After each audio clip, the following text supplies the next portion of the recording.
Advocacy is not a rat race. Most of us think it is. It is not. Because even if you win the race, ultimately you remain a rat because you were participating in a rat race. So, the byline is shun the tendency to have the last word. Because this will take care of lot many issues which will bug your courtcraft. Because it looks like it's very fascinating, it looks very glamorous that I had a last word. What is more important, having a last word or having a last laugh?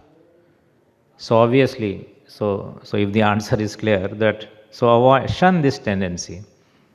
So, and this tendency arises from this mindset that I have to win the race come what may.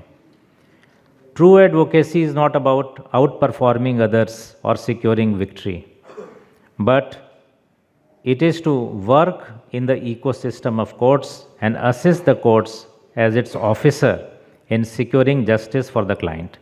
In my view, the courtcraft needs to be structured around the basic objective of advocacy. Inevitably, as one grows as a lawyer and achieves success, legendary rivalries are formed. Bar loves it, and youngsters look up to the duels between the two rivals, the top lawyers, with great deal of anticipation in the process.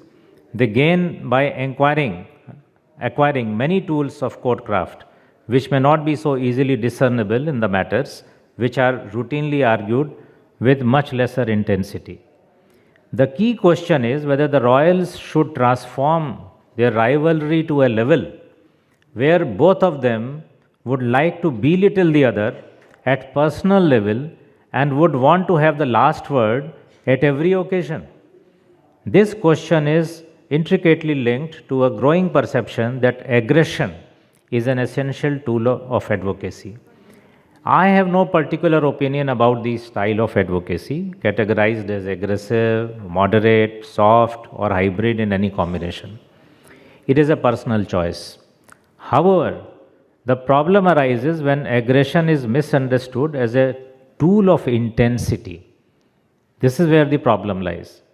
What is expected from a lawyer is that she would argue the case with intensity.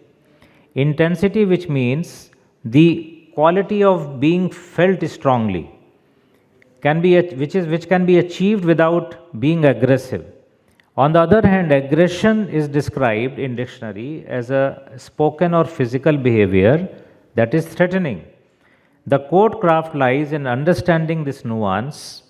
In pursuit of aggression, best of lawyers may end up losing the focus or end up committing a mistake.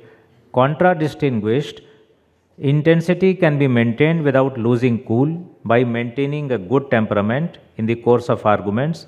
It is possible for a lawyer to maintain equanimity, which reduces the chances of inflicting self-injury in making oral submissions. In my understanding of courtcraft, it is important that the submissions in the court need to be made in the spirit of a healthy debate. It is not the lawyers who are in competition before the court.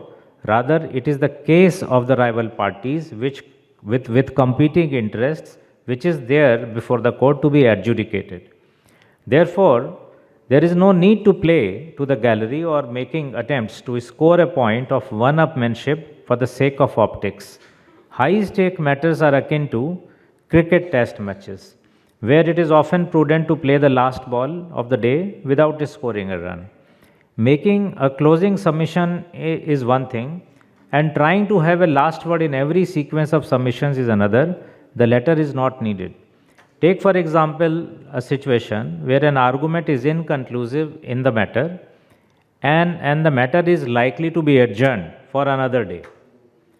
In my view, in such a situation, prudence lies in not disclosing or initiating a critical point of the argument, knowing well that you would not be able to take it to its logical conclusion on that day.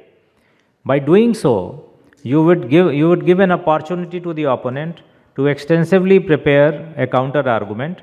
The surprise element will be lost. So when you know the matter is getting adjourned, hold your horses. To conclude, shun the tendency to be in rat race.